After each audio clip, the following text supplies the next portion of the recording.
اگر آپ نے پیسوں کی تقسیم کی ہے تو وہ صحیح نہیں ہو سکے. آپ نے 313 بلین روپے جو ہے وہ بینظیر انکم سپورٹ کے تھرو ڈسپرس کر لیے. آپ نے 7 بلین جو ہے وہ بیت المال کے ذریعے سے آپ نے ڈسپرس کر دیے.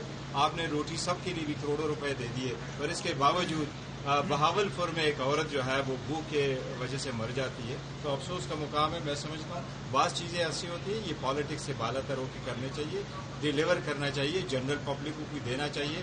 حکومت کا دعویٰ رہا ہے کہ اکنامک گروتھ ہے. اکنامک گروتھ پاکستان کا ساری دنیا کی جو لیس ڈیولپمنٹ کنٹریز جس کو کہتے ہیں LDC لیس ڈیولپمنٹ کنٹریز, وہ سب میں سب سے کم ہے. اور کوئی بھی ٹارگٹ جو ہے وہ حکومت آپ نے نہیں کر سکی. آسٹیریٹی پلان حکومت نہیں دے سکی. اس کے بجائے سب سے بڑا کیبنٹ انہوں نے رکھا. اس کے بجائے پارلیمنٹیرین کا بتحاشا جو ہے وہ پھر ریز دے دیا. سارے پیسے ادھر ضائع کر لیا اور عوام کو کوئی ریلیف نہیں ہے. یہ بہت مایوس کرتا ہے. وزیر اعظم کی جب خطاب تھا تو آپ نے گڈ جسچر دیا تھا, کوئی احتجاج نہیں کیا تھا. یہ روایت اس بجٹ میں بھی قائم رہے گی؟ دیکھو وہ احتجاج ایک طریقہ کار ہے. وہ بھی آپ پروٹیسٹ کرتے ہیں اور پروٹیسٹ ہمارا آج فیصلہ ہو جائے گا. پروٹیسٹ ہوا تو پروٹیسٹ بھی ہوگا انشاءاللہ. یہ اس کا حصہ ہے.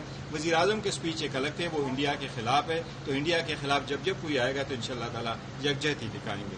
سر اس وقت آپ بھی دیکھ رہے ہیں کلائمیٹ چینج کے لیے بجٹ مختص کیا جاتا ہے اور پھر سمجھ نہیں آتی لگتا کہاں پہ. کیا اپوزیشن یا حکومت اس مدعے کو سیریس کیوں نہیں لے؟ دیکھیں پیسے صرف یہ نہیں ہے کہ آپ بجٹ ایلوکیٹ کر لیں. بجٹ ایلوکیٹ کرنا, اس کو پراپرلی یوٹیلائز کرنا, اس کے لیے ایکسپرٹ بٹھانا, اس کے اسٹرکچر ریفارمز کرنا, یہ اس کا حصہ ہے. آپ کو معلوم ہے آسٹریلیا نے سب سے زیادہ ایمفسس اس بات پہ کیا کہ لیونگ کاسٹ کو کم کیا جائے.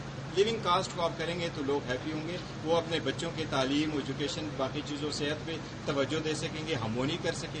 انڈیا میں سب سے زیادہ انہوں نے توجہ دے دی کہ جو ٹیکس ریفارم ہے وہ ہم ایسے لے آئیں تاکہ ٹیکس کی کمپلیکسٹی کم ہو اور ہم اس کی انفورسمنٹ زیادہ کریں اور زیادہ سے زیادہ کلیکشن ہم کریں. ہمیں اب چاہیے کہ اپنا ٹیکس بڑھا دے, اور ٹیکس کب تک آپ بڑھاتے جائیں گے, ٹیکس نیٹ بڑھا دے تاکہ زیادہ سے لوگوں سے آ جائیں. آج بھی 10 سال پہلے حکومت نے کہا تھا, آج 10 سال ہو گئے, آج بھی جتنی بھی کارپوریٹ سیکٹر ہے اس کے سینکڑوں کمپنیز ایسی ہیں جن کے سینکڑوں اکاؤنٹس, وہ اکاؤنٹس ڈکلیئر نہیں ہیں. کیسا ایسا ہے آپ نے